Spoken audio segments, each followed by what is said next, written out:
Hello students, আমি Srikanta sir চলে এসেছি ক্লাস 10-এর রায়মার্টিন প্রশ্নবিচিত্রা মডেল সেট 4-এর সেকেন্ড পার্ট নিয়ে।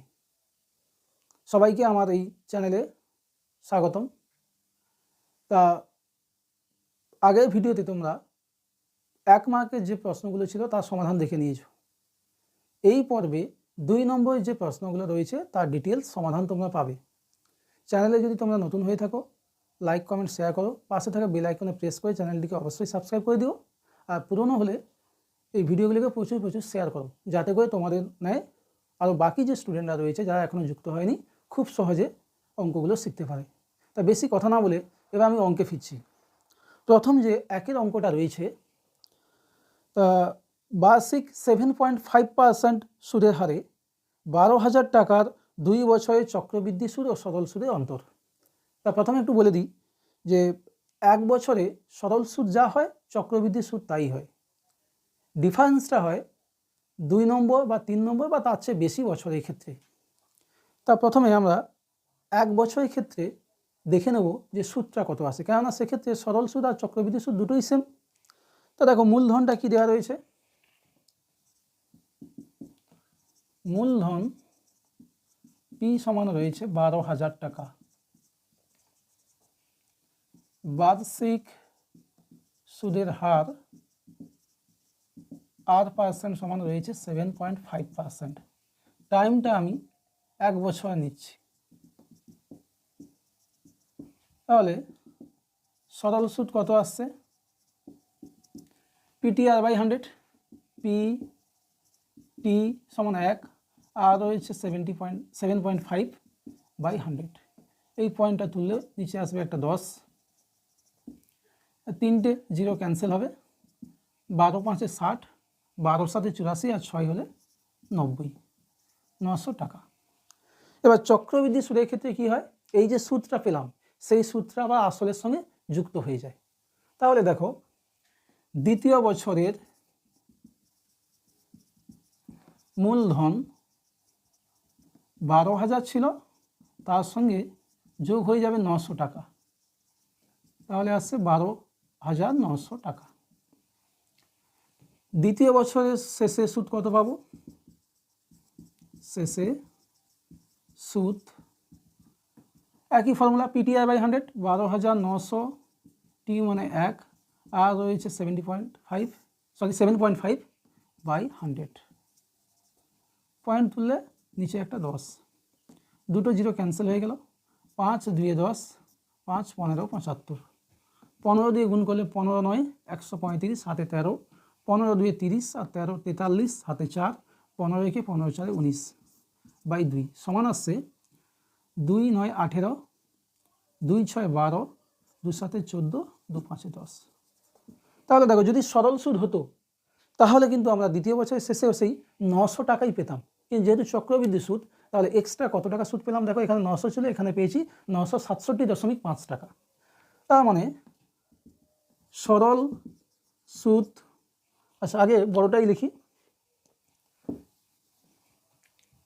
চক্রবৃদ্ধি ও সরল সুদের অন্তর পেয়ে যাব 967.5 মাইনাস 900 সমান 67.5 টাকা। এটাই হলো আমাদের উত্তর। এরপরে 2-এর অঙ্কটা দেখে নেব।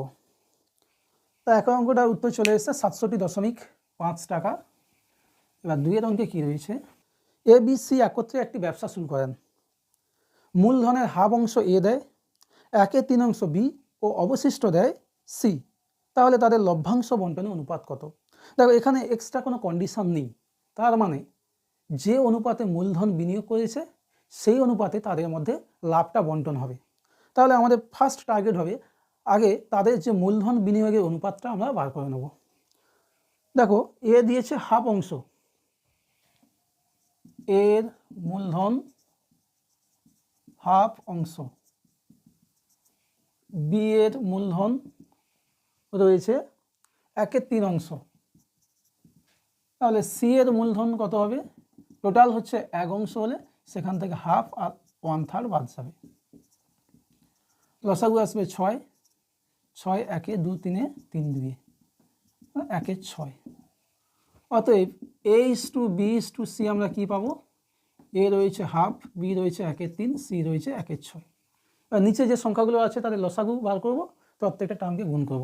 2 3 6 লসাগু 6, হাফ ইন্টু 6, 1 3 ইন্টু 6, 1 6 ইন্টু 6, তার মানে 2 3 6, 3 2 6, 6 6 কাটাকুটি করলে 1।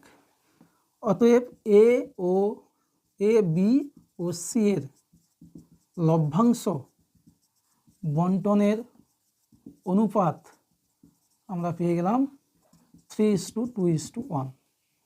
এটাই অ্যান্সার। একটা সমীকরণ রয়েছে 2x² plus 3x plus K equal to 0। 2x² plus 3x plus K equal to 0, এটা 1 নম্বর দিয়ে রাখলাম। এই সমীকরণের ক্ষেত্রে কে এর মানটা কত হলে বীজদ্বয় বাস্তব ও সমান হবে। আচ্ছা, এটাকে আমি প্রথমে লিখি যে 1 নম্বর সমীকরণের বীজদ্বয় বাস্তব ও সমান হবে যদি তার নিরূপকটা হয় 0। নিরূপকটা অর্থ কি, যে সূত্র কি রয়েছে, বি স্কোয়ার মাইনাস 4ac। এবার এবিসি কোনগুলো থেকে আছে, তার স্ট্যান্ডার্ড ফরম্যাট থেকে। এটা আমি কম্পেয়ার করে নিচ্ছি বোঝার সুবিধার্থে। ax² bx plus C equal to 0। নিরূপক বলতে বি স্কোয়ার, এখানে বি সমান 3 মাইনাস 4, এ বলতে রয়েছে দেখো 2, আর সি সমান রয়েছে কে ইকুয়াল টু 0। 3 স্কোয়ার সমান 9 মাইনাস 8k ইকুয়াল টু 0। তাহলে এখান থেকে পেয়ে যাবো -8k সমান -9, দুদিক থেকে মাইনাস ক্যান্সেল হলে কে সমান 9/8। অতএব কে সমান 9/8 হলে যে প্রদত্ত সমীকরণটা রয়েছে সেই সমীকরণের বীজদ্বয় বাস্তব ও সমান হবে। এরপরে আমরা 4 ভেদ থেকে একটা অঙ্ক দেখে নেব। 1/x proportional 1/y। 1/x proportional 1/y প্রমাণ করতে হবে। প্রমাণটা পরে যাচ্ছি, আগে এখান থেকে কি পাচ্ছি দেখো, বা 1/x সমান কে ইন্টু 1/y। একটু বলে দিই, প্রপোর্শনাল তুললে কি আসবে, একটা সমান চিহ্ন আসবে আর একটা ধ্রুবক আসবে।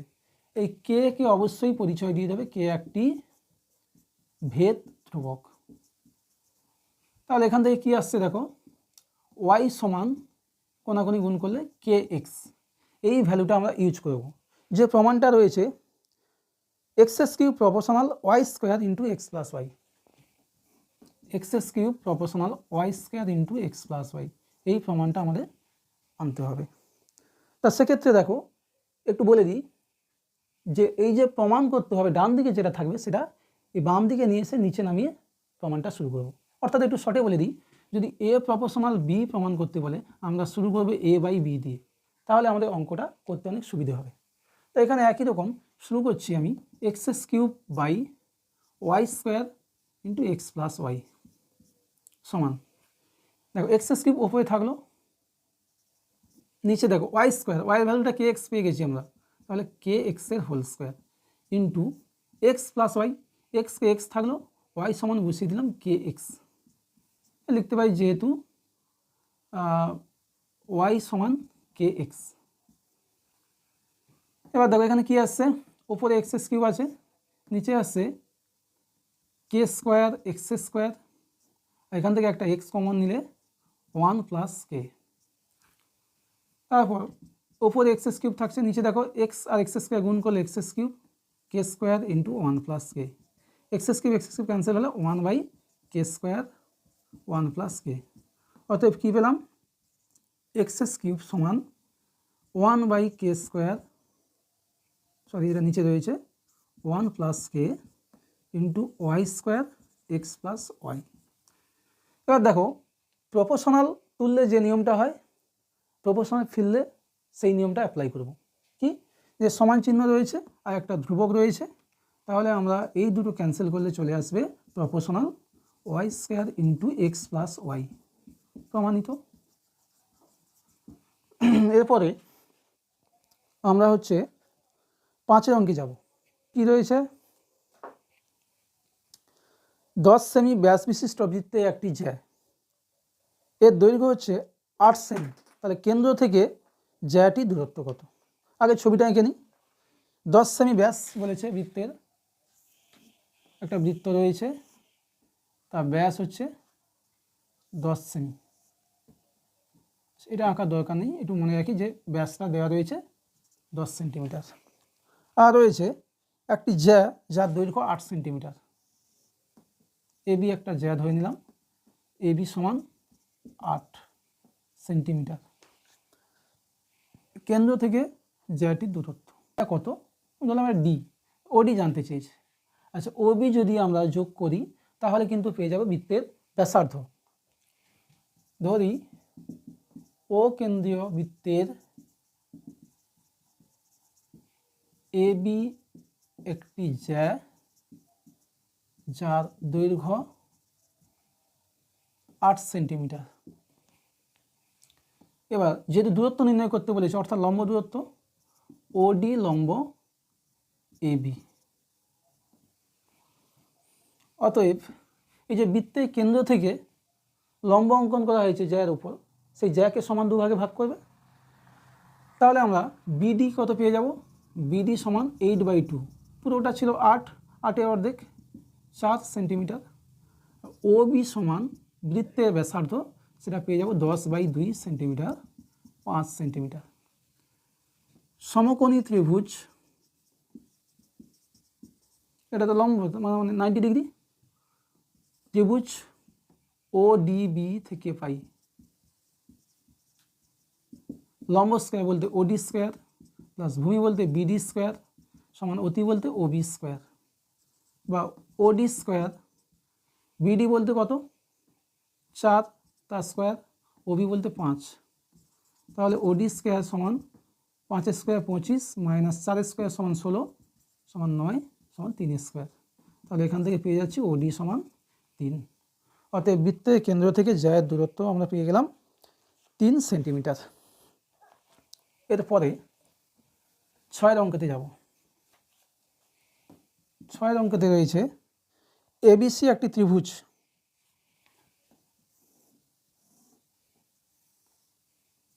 এবিসি একটি ত্রিভুজ, একটা অন্তবৃত্ত রয়েছে, কেন্দ্রটা ও ধরে নিলাম। A B BC O C এ বাহুকে যথাক্রমে পি কিউ আর, এটা পি, এটা কিউ, এটা আর দেওয়া রয়েছে। আর দেওয়া রয়েছে এপি সমান 4, এপি রয়েছে 4 সেন্টিমিটার, বি কিউ সমান 5, সি আর সমান 6। জানতে চেয়েছে ত্রিভুজ এবিসি এর পরিসীমা। দেখো এখানে একটা উপপাদ্য তোমাদের মনে রাখতে হবে, কি যে বৃত্তের বহিস্থ কোনো বিন্দু থেকে যে দুটি স্পর্শক অঙ্কন করা যায়, সেই স্পর্শক দুটির দৈর্ঘ্য স্পর্শ বিন্দু পর্যন্ত সেই দৈর্ঘ্য দুটো সমান হয়।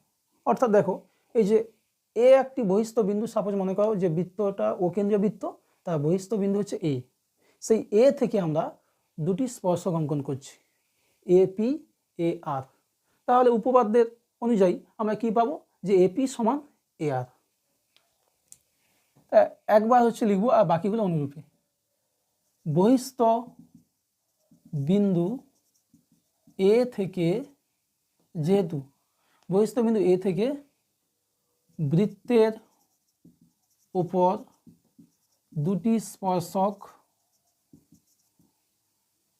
এপি ও এ আর, তাহলে কি পেয়ে যাব, এপি সমান এ আর সমান 4 সেন্টিমিটার। অনুরূপে এই যে দেখো বি বিন্দু থেকে দুটো স্পর্শক টানা হয়েছে বি কিউ আর বিপি, তাহলে বি কিউ সমান বিপি সমান পেয়ে যাব 5 সেন্টিমিটার, এবং সি কিউ সমান সি আর সমান 6 সেন্টিমিটার। তাহলে এটা 6, এটাও 5 পেয়ে গেলাম, এটা 4। অতএব ত্রিভুজ এ বি সি এর পরিসীমা, তিনটে বাহুর সমষ্টি। দেখো A B plus B C plus C A B কত পাবো 4 + 5, বিসি পেয়ে যাব 5 + 6, সি হচ্ছে 6 + 4 সেন্টিমিটার। সবগুলো দুবার করে আসছে, 5 2 10, 4 2 8 10 আর হচ্ছে 12, 12 8 20 10 30 সেন্টিমিটার। তাহলে সঠিক উত্তর হয়ে গেল 30 সেন্টিমিটার। এরপরে 7 অঙ্কতে যাব আমরা। 7 অঙ্কে কি রয়েছে? ABCD আয়তকার চিত্র। আগে এঁকে ফেলি। একটা আয়তকার চিত্র রয়েছে ABCD, এর অভ্যন্তরে একটি বিন্দু রয়েছে O, ভেতরে একটা বিন্দু নিলাম O, দেওয়া রয়েছে OB OD OA আর OC মান জানতে চেয়েছে। OA OD OB OC, যে মানগুলো রয়েছে একটু লিখে নিই। OB 6 centimetre, OD 8 centimetre, OA হচ্ছে 5 সেন্টিমিটার, OCটা জানতে চেয়েছে। দেখো, যেহেতু ABCD একটি আয়তকার ক্ষেত্র এবং O একটি অভ্যন্তরস্থ বিন্দু, এখানে একটা ফর্মুলা তোমাদের একটু মনে রাখতে হবে এবং বলে দিই ওই ফর্মুলাটা এখানে ডিসকাস করছে না কেন, অঙ্কটা অনেক বড় হয়ে যাবে। তা তোমাদের নেক্সট একটা ওই ফর্মুলার প্রমাণ আমি দেখিয়ে দেবো ভিডিওতে। তা দেখো যে কোন ফর্মুলাটা ইউজ করতে হবে এবং মনে রাখার টিপসটাও আমি বলে দেবো। দেখো কী আসছে, যে ও এটা ছেদবিন্দু রয়েছে, ও এ স্কোয়ার প্লাস তার অপোজিটে রয়েছে ওসি, ওসি স্কোয়ার সমান ও বি স্কোয়ার প্লাস ও ডি স্কোয়ার। যেটা নেবো তার অপোজিটে, ও এ তার অপোজিটে রয়েছে ওসি, ও বি নিলে তার অপোজিটে রয়েছে ওডি। এইভাবে এখন মনে রেখে দাও। তাহলে জানতে চেয়েছে ওসি, ওসি স্কোয়ার সমান আমরা পেয়ে যাবো O B square plus O D square minus O square. ওবির মান কত রয়েছে? ওবি রয়েছে 6, 6 স্কোয়ার প্লাস ওডি রয়েছে 8, ওএ রয়েছে 5, 36, 8 স্কোয়ার 64 মাইনাস 25। তাহলে পেয়ে যাচ্ছি 36 থেকে 25 গেলে 11, 4 1 5 6 1 7 75। তো এটাকে আমরা লিখতে পারি এভাবে 5 স্কোয়ার ইন্টু 3। অতএব ওসি সমান কত আসবে? স্কোয়ার, এদিকে স্কোয়ার রয়েছে root 5 square into 3, 5 into root 3। তার মানে এখানে উত্তরটা চলে আসছে ওসির মান √5√3। কমেন্ট বক্সে কেউ একজন কমেন্ট করেছিলে এই অঙ্কটা, তা রিকোয়েস্ট করবে এই অঙ্কটা এখান থেকে দেখে নিতে। আর ভিডিওটা যাতে বড় না হয় তার জন্য এই ফর্মুলাটা প্রমাণ আমি অন্য একটা নেক্সট ভিডিওতে দিয়ে দেবো।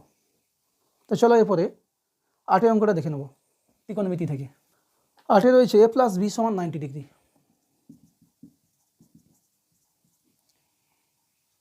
প্রমাণ করতে হবে 1 plus tan a by tan b সমান, প্রমাণটা একটু দেখাই, ডান দিকে রয়েছে কোসেক স্কোয়ার বি। তা দেখো যে প্রমাণটা তোমাকে যেমন বলবে সেরকম এগোতে হবে। এখানে প্রমাণে রয়েছে কোসেক স্কোয়ার বি, অর্থাৎ তোমাকে যে অ্যাঙ্গেল দুটো দেওয়া রয়েছে এ বি, তোমাকে সব বিতে কনভার্ট করতে হবে, তবেই তুমি প্রমাণটা খুব সহজে করতে পারবে। এটা ছোটো অঙ্কের ক্ষেত্রে, কিন্তু যখন বড় অঙ্ক থাকবে তখন আমাদের দেখতে হবে প্রমাণে আলটিমেট কী চেয়েছে। তা দেখো এখানে যেখানে আমি এ পাবো সেখানে এর মানটা বিতে রিপ্লেস করবো। আচ্ছা, এ প্লাস বি যদি 90 হয় তাহলে এখান থেকে কী পাবো? এ সমান 90 ডিগ্রি মাইনাস বি। তাহলে এর পরিবর্তে লিখব 90 minus B by tan B.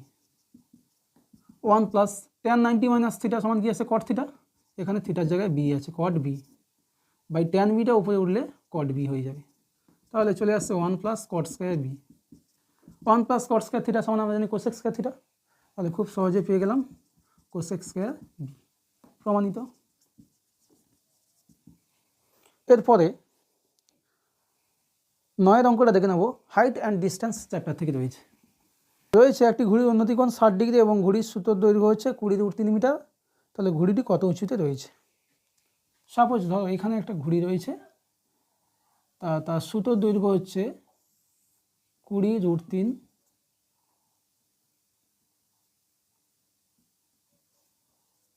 এটা এ ধরলাম, এটা বি সি, কত উঁচুতে রয়েছে। আচ্ছা দেখো, ধরি এ হলো ঘড়ির অবস্থান এবং সুতোর দৈর্ঘ্য AB সমান 20√3 মিটার। অতএব সমকোণী ত্রিভুজ ABC থেকে পাই জানতে চেয়েছে ভূমি থেকে কত উঁচুতে রয়েছে, অর্থাৎ AC, সেটা উপরে রাখবো। আর দেওয়া আছে ভ্যালু AB, লম্ব বাই অতি সাইন অ্যাঙ্গেলটা দেওয়া রয়েছে 60 ডিগ্রি। তাহলে পেয়ে যাচ্ছি AC সমান AB into sign 60 value √3/2। AB value দেওয়া রয়েছে 20√3 ইন্টু √3/2, 2 10 20, √3 গুণ করলে 3, 3 10 30। অতএব AC সমান 30 মিটার। তাহলে ঘড়িটি ভূমি থেকে অর্থাৎ মাটি থেকে 30 মিটার উঁচুতে রয়েছে। এরপরে আমরা 10 অঙ্কটা দেখে নেব। 10 অঙ্কে কী রয়েছে, দুটি লম্ববৃত্তাকার চোঙের উচ্চতা অনুপাত 1:2, তাদের ভূমির পরিধি অনুপাত 3:5, আয়তনের অনুপাত কত? দুটি লম্ববৃত্তাকার চোঙ রয়েছে। ধরি প্রথম চোঙের ব্যাসার্ধ R1 ও উচ্চতা H1, R1 একক, H1 একক। দ্বিতীয় চোঙের ব্যাসার্ধ R2 ও উচ্চতা H2। কি দেওয়া রয়েছে? উচ্চতা অনুপাত H1:H2 দেওয়া রয়েছে 1:2। আরও রয়েছে ভূমির পরিধি। তার চোঙের ভূমি তো হচ্ছে বৃত্তাকার, তাহলে বৃত্তের পরিধি সূত্র আসবে, প্রথম চোঙে আসবে 2πr1:2πr2, দ্বিতীয় চোঙের ক্ষেত্রে সেটার ভ্যালু দেওয়া রয়েছে 3:5। 2π ক্যান্সেল হলে R1:R2 সমান 3:5। চেয়েছে চোঙ দুটি আয়তনের অনুপাত। অতএব নির্ণেয় আয়তনের অনুপাত, প্রথম চোঙের আয়তন আসবে πr1² H1:2, দ্বিতীয় আসবে πr2² H2। তাহলে পাই ক্যান্সেল হলে পড়ে থাকবে r1² H1/r2² H2। এভাবে লিখতে পারি r1/r2² ইন্টু H1/H2। ভ্যালুগুলো বসিয়ে দিই। r1/r2 বলতে 3/5 তার হোল স্কোয়ার, H1/H2 বলতে 1/2, অর্থাৎ 3 3 9, 5 স্কোয়ার বলে 25, আর 2 গুণ করলে 50, 9:50। এটাই অ্যান্সার। এরপরে আমরা 11 অঙ্কটা দেখে নেব। শঙ্কুটির লম্ব উচ্চতা তার ভূমির ব্যাসার্ধের 7 গুণ। ধরি শঙ্কুর ব্যাসার্ধ আর একক, অতএব শঙ্কুর উচ্চতা H সমান আমরা পেয়ে যাব 7 গুণ বলেছে 7r। দেওয়া রয়েছে শঙ্কুর আয়তন, আয়তনের সূত্র 1/3 πr²H, অতএব 1/3 πr²H বলতে কি পেয়েছি আমরা 7r সমান 198। তাহলে এখানে দুটো আর এখানে একটা r3, 198, 7 ভাগ হয়ে যাবে, 3 গুণ হবে, আর পায়ের মানটা 22-এর সাথে এ পারে 7-এর 22, 7 ক্যান্সেল হলো, 11 2 22, 11 1 8, 11 8 88, 2 9 18। তাহলে r3 সমান 9কে আমরা দুটো 3 ভাবতে পারি, আর এখানে একটা 3 আছে, অর্থাৎ 3-এর কিউব। এখান থেকে r সমান আমরা 3 পেয়ে যাব। কি জানতে চেয়েছে? শঙ্কুটির তির্যক উচ্চতা। অতএব শঙ্কুটির তির্যক উচ্চতা, এটা ফর্মুলা রয়েছে √ভাগ r² আর h², অর্থাৎ ব্যাসার্ধের স্কয়ার উচ্চতা square, r² plus h²। h বলতে এখানে কি 7r তার হোল স্কয়ার। তাহলে r² 7 7 49, তার মানে আসছে এখানে 50 r²। তো 50 ইন্টু r² বলতে এখানে 3 3 9, 9 5 45, বা এটা এভাবে ভেঙে নিতে হবে, 50কে ভেঙে নেব 2 ইন্টু 25 আর 9 যেমন আছে, তার মানে এখানে দেখো 25 থেকে আসবে 5, 9 থেকে আসবে 3 আর √2 থেকে যাবে 2 এর জোড়া নেই, তার মানে উত্তরটা পেয়ে যাবো 5 3 15 √2। তাহলে শঙ্কুটির ত্রিজ্যক উচ্চতা হচ্ছে 15 √2 সেন্টিমিটার। এরপরে আমরা শেষ অঙ্কে ফিরব, একেবারে শেষ অঙ্ক 12 অঙ্ক। তা কী রয়েছে দেখো, রাশিবিজ্ঞান থেকে রয়েছে অঙ্কটা।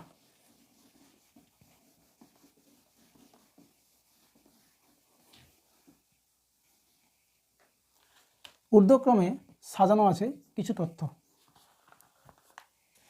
6, 8, 10, 12, 13, x। এই তথ্যগুলির গড় ও মধ্যমা সমান। তাহলে দেখো আগে তো মধ্যমাটা বার করে নিই। তথ্যগুলির মধ্যমা সমান কটা পদ রয়েছে, 1 2 3 4 5 6, 6টা পদ। তাহলে 6 অর্ধেক বলতে 3, যেহেতু যুগ্ম সংখ্যা তাহলে 3 নম্বর আর 4 নম্বর পদের গড় হবে। কেন 6 যুগ্ম, 6কে আমরা 2 দিয়ে ভাগ করলে পাবো 3, তাহলে 3তম পদ আর হচ্ছে 3 পরবর্তী পদ বলতে চতুর্থ পদ, সেই দুটোর গড়। তাহলে দেখো 1 2 3 রয়েছে 10 আর 12/2, 12 আর 10 22/2 বলতে 11। এবার আসি প্রশ্ন অনুযায়ী এর গড়টা বার করে নেবো। গড় বলতে সবগুলোকে যোগ করবো আমরা, 6 + 8 + 10 + 12 + 13 + x বাই 6টা সংখ্যা। আর এই যে গড়টা মধ্যমার সঙ্গে সমান, অর্থাৎ আমরা অলরেডি আগে পেয়ে গেছি মধ্যমা 11। 6 8 14 10 24, 12 36, 13 হচ্ছে 49 + x, 6টা গুণ হলে 66। তাহলে x = 66 - 49, তাহলে সেখানে আমরা পেয়ে যাব 17।